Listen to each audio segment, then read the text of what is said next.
প্রথম যেদিন আমি তোমারে দেখছি সেদিনে আমি তোমার প্রেমে পড়ে গেছি।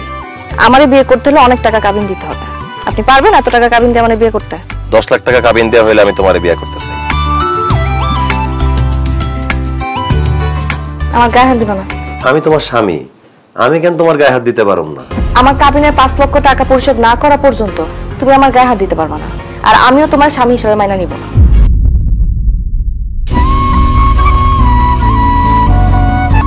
তুই যদি অহনে এই বউয়ের ছাইরা দেস তাইলে তোর কাবিনের টাকা দাউন লাগবো। আর যদি তুই এই বউ নিয়ে সংসার করস, কাবিনের টাকা ছাড়া তোর লগে সংসার করব না।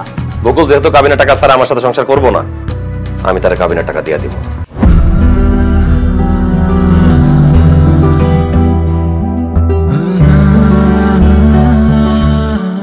এই নাও, এই মাসের তোমার কিস্তির 20,000 টাকা। এই মাসে দিতে দিতে তো 5 তারিখ করে ফেলছো। সামনের মাস থেকে 1 তারিখের মধ্যে কিস্তি টাকা পরিশোধ করবা।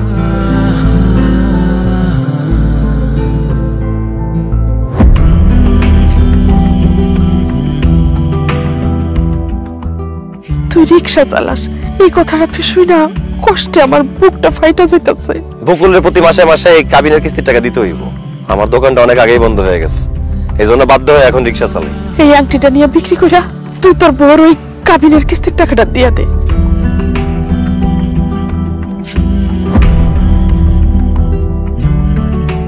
দেখো, আমার পক্ষে কোনোভাবেই কাবিনের কিস্তির টাকা দেওয়া সম্ভব হবে না।